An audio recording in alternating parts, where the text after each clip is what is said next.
This is my brother Teddy. And right here is me! I'm Jeffy. I like to play animals.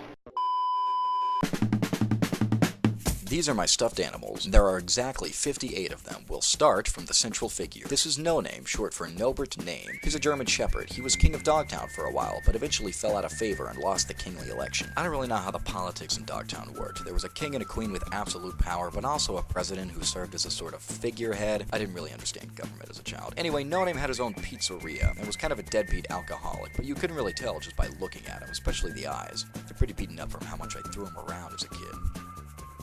No Name had a brother, Rex, who was an even bigger narcissist and constantly referred to himself as sexy, even though he had rolls of fat that occasionally smaller animals would get stuck in and suffocate. Again, you can't really tell, you have to use your imagination. No Name had an estranged ex-wife, Paws 2, who was named after my favorite stuffed animal, Paws, who I took everywhere with me when I was really young and eventually lost at Hawks Nest State Park. It still haunts me to this day. According to lore, Paws 2 was Paws' long-lost daughter. She was the great-granddaughter of Fluffy, a 250-year-old beagle who was the strongest creature on the planet. He could kill anyone with one punch, and I'm pretty sure that his mother was said to be a boulder. Anyway, before she became comically, physically abusive, Paws 2 and No Name had a son, Puddles. Puddles went to school with his fellow puppies, Sparks, Biscuit, Patches, and Yapper. They were all in a band, Puppy Power, before Puddles started acting more like his narcissistic father with age and was expelled from the band. Biscuit was the son of Mr. and Mrs. Dobie, the king and queen of Dogtown, and captains of the police force.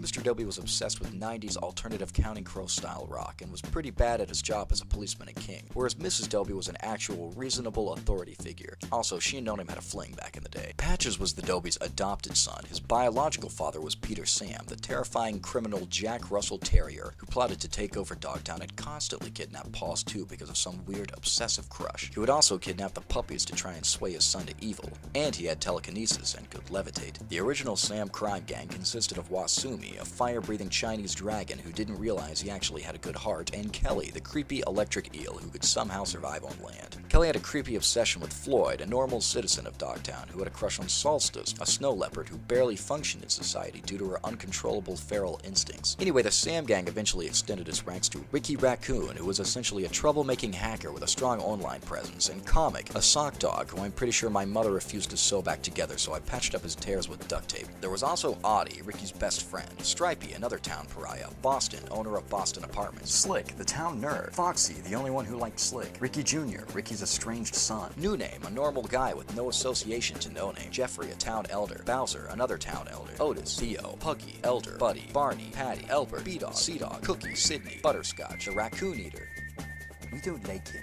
Bogart, Al, Teresa, Garf Jr., Dobie Jr., Jeffrey Jr., Fluffer, Wags, Frederick, Ollie, Misty, Barry, Spunky, West Virginia Catfish, and...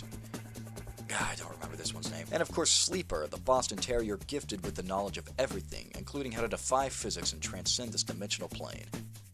That's pretty much the simplest way for me to describe the entire history of Dogtown, and it makes just about as much sense as it does for me to keep holding onto these stuffed animals on my 20th birthday. It's not just about Dogtown, though. Playing with these stuffed animals was how I fell in love with storytelling as a kid.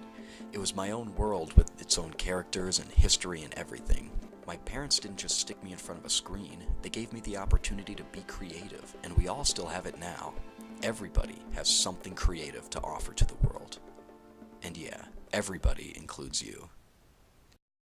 Paradise, put up a parking lot. I said, don't it always seem to go that you don't know what you've got till it's gone.